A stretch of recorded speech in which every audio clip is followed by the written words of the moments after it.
Good morning everybody. Ayasab kita sa padayon sa ato ang nabiyaan nga programa, The Gospel of the Kingdom. Today is we discuss about the divine body. Dinhi nato i-base sa 1 Corinthians chapter 15 verse 23.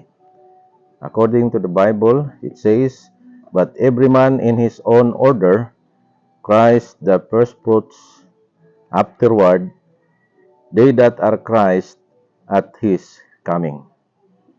May God bless us as we meditate His Word or God's Word. Now, dinhi mga kaigsunan atong ma-analyze nga ang divine body. Si Jesus Christ ang nahimong first fruits nagikan sa pagkabanhaw o matod pa sa iyang pasalig, unya ra daw sa iyang pag-abot kadtong mga tao nga nagtuo o nag-alagad kang Ginoong Jesucristo. It is very clear mga kaigsunan nga nag-andam ang Dios og lawas nga dili madunoton para sa mga matinumanon niya nga sakop o membro diya siya nga tinuod nga iglesia. Now, atong ma-analyze sigala igsoon nga ang divine body nga si Jesus Christ pakaron ang sample o iya kining gipakita sa human siya na banhaw, ni apir siya og kalit sa taliwala dito sa Aperom nga diin nakuratan ang mga apostolis og na disappear pud siya og kalit og gipangita ni Pedro basig na nitago sa ilawom sa mga bangko pero wala diay. Now, ang divine body galagson na or spirit body or glorified body, dili na siya maunsa og kalayo, dili na maunsa og init o ice o mga deadly weapon, dili na siya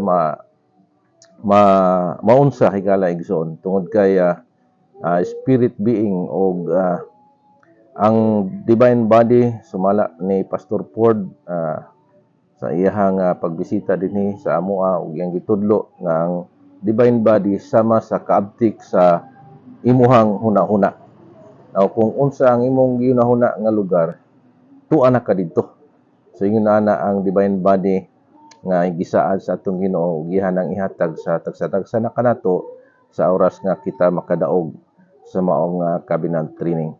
Tigala igsoon nga inyohang napamalandungan ug atong pamalandungan nga ang pasalig sa Biblia dili kini mahimong makawang tungod kay ang tanan dili makawang sa ingat ubangan ug di pud mahimong itawag nga gihimo nga saad aron lang pakyason kun dili ang gisulti pasalig sa Ginoo Titus 1 nga di gid siya kaya nga ipanghimakak niya ang iyang giingon.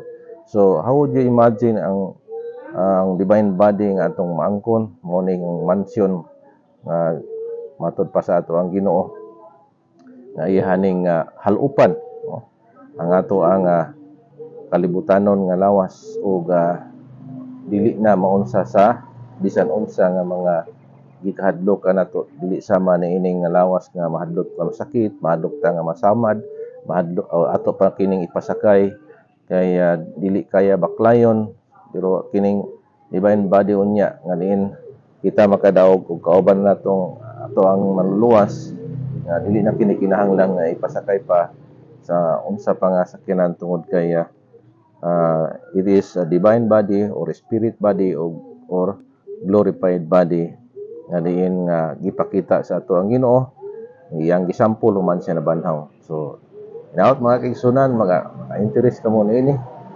kini nga mao nga lawas nga dili madunoton. Daghang salamat. God bless your heart. Bye-bye.